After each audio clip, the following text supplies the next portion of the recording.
réunion conjointe ce matin des chefs d'État et de gouvernement membres du bureau de la conférence et des présidents des communautés économiques régionales, présidée par le président en exercice de l'Union africaine, Félix Tshisekedi Tshilombo. Cette réunion consistait à faire le point sur la tenue de la 39e session de l'Union africaine et la 3e réunion de coordination. Le président Denis Sassou Nguesso a été représenté par le ministre des Affaires étrangères, de la francophonie et des Congolais de l'étranger, Jean-Claude Gakoso. Amour, Christy Pembet. Plusieurs points ont été abordés au cours de cette réunion conjointe des chefs d'État et de gouvernement, membres du bureau de la conférence et des présidents des communautés économiques régionales. On peut retenir les conclusions de la réunion du comité des chefs d'État et de gouvernement africain du 8 juin dernier, les actes de la 39e session ordinaire du Conseil exécutif, ceux de la 3e réunion de coordination semestrielle de l'Union africaine, ainsi que la vaccination contre la Covid-19 en Afrique. Il est en effet particulièrement choquant et inquiétant de constater que la couverture vaccinale en Afrique ne dépasse pas 2% alors que partout dans le monde, elle a franchi le taux de 60%. Il convient de souligner ici que la perspective de la fabrication des vaccins en Afrique du Sud, au Ghana, au Rwanda, au Sénégal, en Égypte et dans d'autres pays africains constitue une lueur d'espoir. Représentant le chef de l'État, Denis Sassou Nguesso, président en exercice de la communauté économique des États de l'Afrique centrale, le ministre des Affaires étrangères, de la francophonie et des Congolais de l'étranger, Jean-Claude Gakoso, a rassuré les participants de la présence du président congolais à la COP26, prévue à Glasgow en novembre prochain. Votre frère, le président Denis Sassou Nguesso, salue l'immense travail accompli par le président Cyril Ramaphosa en rapport avec les engagements du continent sur cette problématique des changements climatiques. Et il annonce qu'il sera bel et bien à Glasgow pour plaider la cause de l'Afrique face à cette injustice naissante, c'est-à-dire les puissants du monde polluent la planète et l'Afrique en paye le prix. Une telle injustice ne peut perdurer. Il ressort des discussions que la 2e réunion ministérielle entre l'Union africaine et l'Union européenne se tiendra les 25 et 26 octobre prochains à Kigali et le sommet Turquie-Afrique les 17 et 18 décembre 2021 à Ankara. En bref et en images, réunion du conseil de cabinet ce lundi à l'hôtel de la Primature sous le patronage du Premier ministre Anatole Koliné Makosso. Au cours de cette réunion, les membres du gouvernement ont examiné 2 avant-projets de loi présentés par les ministres des Finances, du Budget et du Portefeuille public. Ils portent notamment sur l'avant-projet de loi portant loi de règlement exercice 2020 et l'avant-projet de loi de finances pour l'année 2022.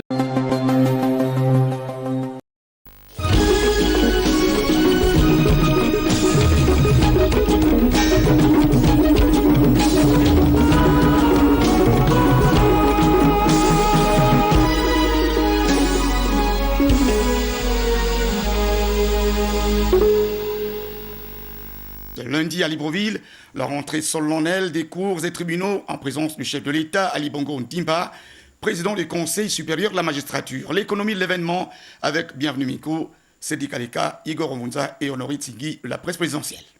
Jour de rentrée judiciaire au palais de justice de Libreville. L'audience solennelle de ce jour marque l'ouverture de l'année judiciaire 2021-2022. Le président de la République, comme le stipule la loi, en sa qualité de président du Conseil supérieur de la magistrature, a fait le déplacement de la salle d'apparat du palais de justice.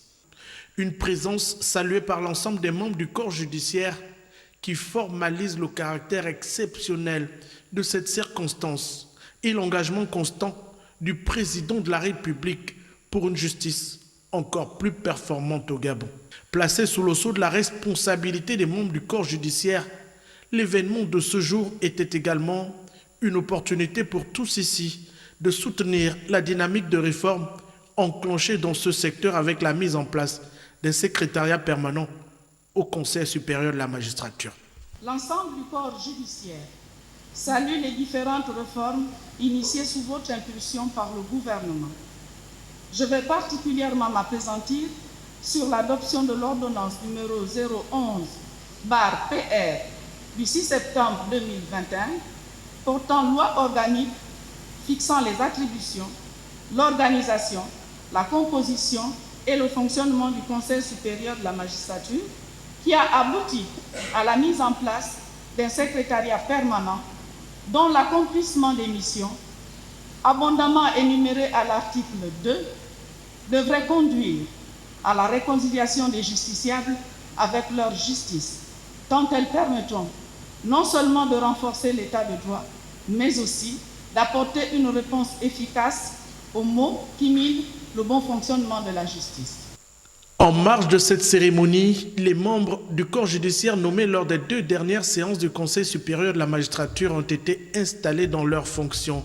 Les impétrants Basile Moutelengele et Jean-Paul Omanda, respectivement premier président du Conseil d'État et commissaire général à la loi avant, René Aboguéla et Joseph Mougama, en qualité de premier président et procureur général près la Cour des comptes.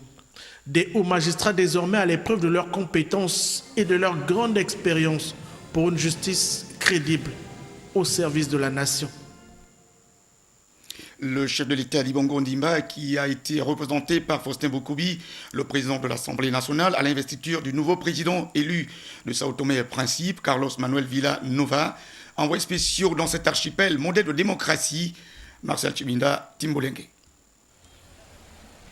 Mandaté par le chef de l'État Ali Bongo Ondimba, le président de l'Assemblée nationale, Faustin Boukoubi, prend part à la cérémonie d'investiture de Carlos Manuel Villanova, fraîchement élu président de la République démocratique de Sao Tomé et Principe. C'est le palais des congrès de la capitale sao-toméenne qui accueille la cérémonie officielle de ce samedi 2 octobre 2021, présidée par Delphine Santiago das Neves, président de l'Assemblée nationale de ce pays frère. Parmi les chefs d'État présents, au-delà des délégations invitées, le président portugais Marcelo Rebelo de Sousa et Umaro Sissoko Embalo de Guinée-Bissau.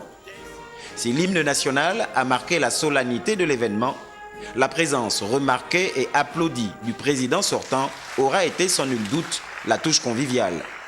C'est dans cet élan que Carlos Manuel Villanova entend promouvoir les valeurs de liberté, de justice, de confiance, de concorde et de paix. Faustin Boukoubi n'a pas manqué de porter au nouveau président le message de félicitations et d'amitié de son homologue gabonais. Nous avons d'abord tout naturellement transmis au président de la République nouvellement élu les très vives félicitations de son homologue gabonais, son Excellence Ali Bongo Ondimba. Le président de Sao Tomé nous a dit de transmettre au chef de l'État ses amitiés. Il le connaît très bien, ils se connaissent très bien et que très prochainement ce serait avec plaisir qu'ils se rencontrent. La présidentielle sao-toméenne en 2 tours, le 18 juillet et le 5 septembre 2021 dernier, a vu la victoire de Carlos Manuel Villanova avec 67,76% des suffrages.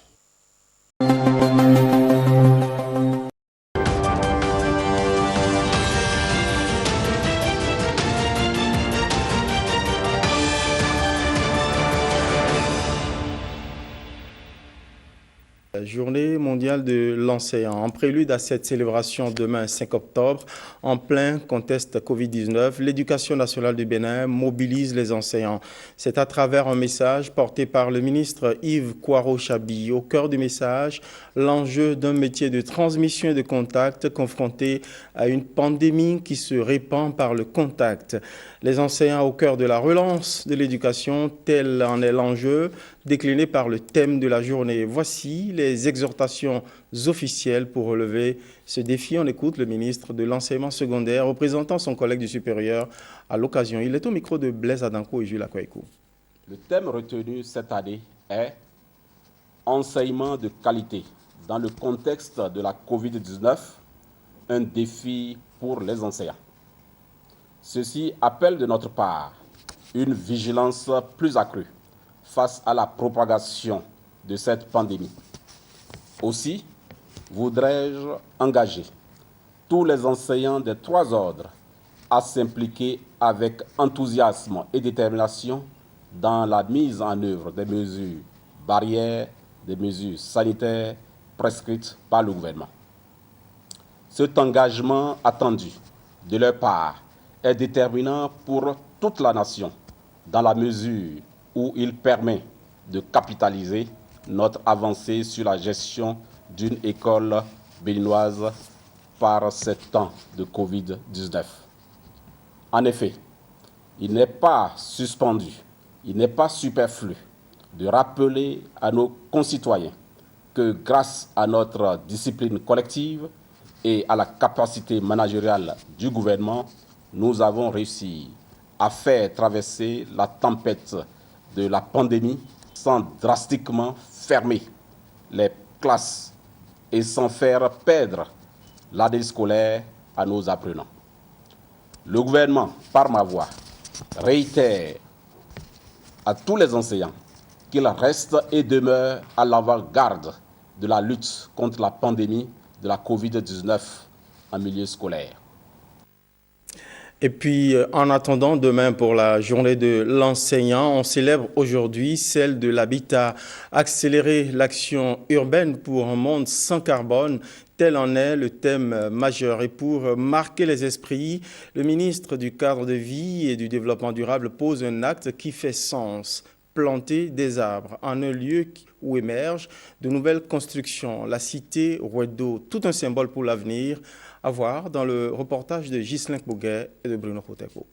Des plans mis en terre pour célébrer la journée internationale de l'habitat. Le site choisi, la cité nouvelle en construction à Rouedo. Objectif, verdir la cité. Cette année, 2021, le thème c'est accélérer l'action urbaine pour un monde sans carbone. Nous avons une activité qui est très fortement émettrice de gaz à effet de serre. Ces gaz à effet de serre détruisent la couche d'ozone. Et donc, les changements climatiques, fondamentalement, leur action, c'est de réduire l'émission des gaz à effet de serre.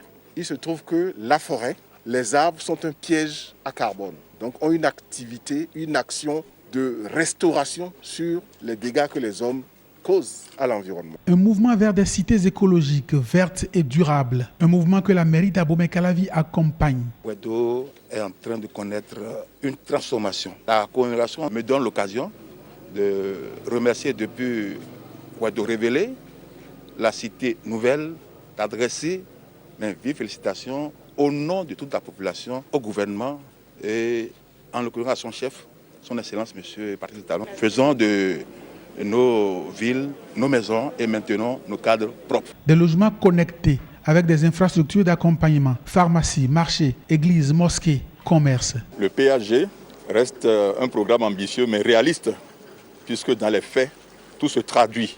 Tous les projets qui sont lancés, le chef de l'État l'a promis, il n'y aura pas d'éléphant blanc et vous le constatez ici également. Lorsqu'on a lancé ce programme de 20 000 logements, il y avait beaucoup d'incrédules.